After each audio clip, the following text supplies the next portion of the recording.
Wake of that fight and gunshot fired at Sci Tech in Springfield, we took our questions to Governor Maura Healey and other state leaders who are weighing in on the shocking events that unfolded just yesterday. Western Mass News reporter Glenn Kittle continues our team coverage live in the studio with their reactions. Glenn? Yeah, Chris Abbey, Governor Healey is sending a message telling Western Mass News her administration is working to prevent acts of violence in Massachusetts schools.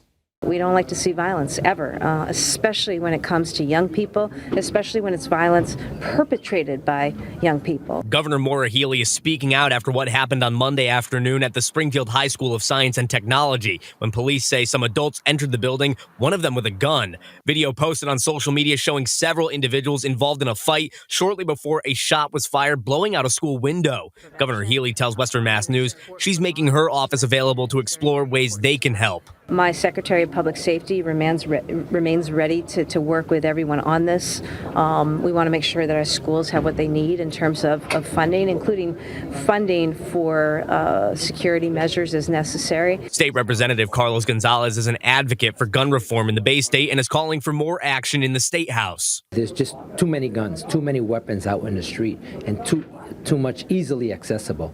We need to look at track and tracing every weapon that is utilized in a crime. And 90% of weapons have a serial number. We need to know where those guns came from. Gonzalez, who is part of a conference committee currently working on a compromise gun reform bill between the House and Senate, and he also is working at the local level to make changes necessary that result in safer schools and neighborhoods. Reporting live in the studio, Glenn Kittle for Western Mass News.